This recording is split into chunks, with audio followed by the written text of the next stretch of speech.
প্রতি আসসালামু আলাইকুম রহমতুল্লাহ। আমি জাকির খান আজকে চলে আসলাম সেই সুদূর বরিশাল থেকে সুপরিচিত মুখ বা সুপরিচিত মসজিদ পাগলা মসজিদ কিশোরগঞ্জের। এই কিশোরগঞ্জের পাগলা মসজিদে এত এত ইতিহাস আছে যা কাউকে ভাষায় বোঝানো সম্ভব না। আপনারা ইউটিউব ফেসবুক অনেকেই দেখেছেন যে পাগলা মসজিদের দান। আমরা এখন বর্তমানে 8টা 10 থেকে 12টা সিন্দুক দেখেছি। কালকে শুক্রবার গেছে, আজকে শনিবার, কালকের থেকে আজকে এই সিন্দুকগুলো পুরো ফুললি কমপ্লিট হয়ে গেছে। আগামী সপ্তাহে সম্ভবত আগামী শুক্রবারের আগেই সম্ভবত এই দান বাক্সগুলো খোলা হবে। খোলা হলেই আবার দেখানো হবে যে কীভাবে এই মসজিদে টাকা আসে। এবং আমি আমার চাচাতো ভাই দুজনেই চলে আসলাম সেই পাগলা মসজিদে, পাগলা মসজিদ দেখার উদ্দেশ্যে। তো সবাই একটু দেখবেন যেন আমরা এই পাগলা মসজিদের দান বাক্স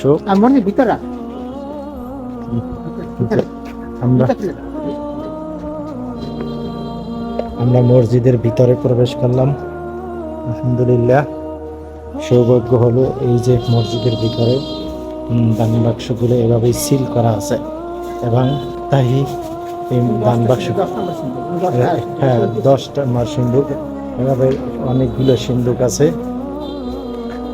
তো বিশেষ এই মসজিদে দেখো, এবং প্রত্যেকটা সিন্দুক টাকায় ভরে গেছে।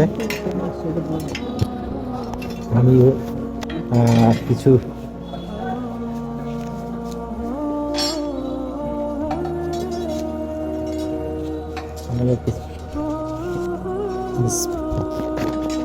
বিসমিল্লাহ।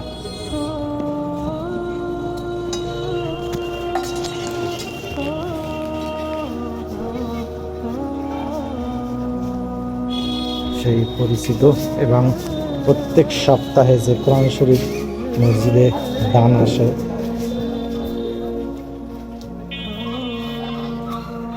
এভাবে মসজিদ প্রত্যেকটা সিন্দুক টাকায় ভরে গেছে। দেখা যায়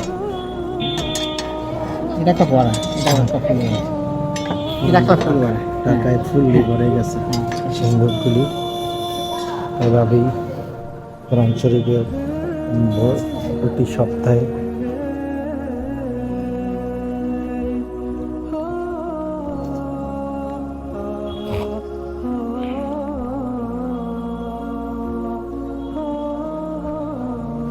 আমার চাচাতো ভাই ঘুরতে আসলাম সেই মসজিদে দেখার জন্য।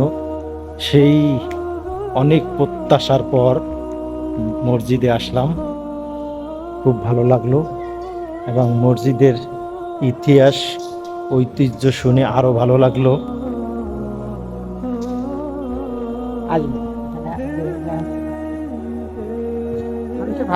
মানুষের মসজিদের চেয়ে মসজিদের ভালোবাসা বেশি। আমরা মসজিদের হলফনামাটা অবশ্যই আপনাদেরকে দেখাবো। ওখানে মহিলাদের জন্য অতিরিক্ত ব্যবস্থা আছে, সেক্ষেত্রে আমরা ওই মহিলাদের ওখানে না গেলাম। এখানেই সেই পাগলা মসজিদ দেখলে মসজিদ দূর দূরান্ত থেকে মহিলারা পুরুষরা এখানে অনেক অসুস্থ রোগী মানত নিয়ে আসে। তো মসজিদ তো আর ওই রকম বিষয় না, আর এটা হচ্ছে আল্লাহর ঘর, আল্লাহর উপরে আস্থা শ্রদ্ধা অনেক। কিন্তু মসজিদ আপনারা দেখলে মনে হবে না যে অতটা। শুক্রবার পরশুদিন ফজরের পরই মসজিদ ভরে যায়। আমি কয়েকবারই আসছি জুমার নামাজ পড়তে এবং অনেক দূর দূরান্ত থেকে সেই ঢাকা। তোমার সৌভাগ্য হয়েছে, কিন্তু আমাদের সেই সৌভাগ্য হলো না।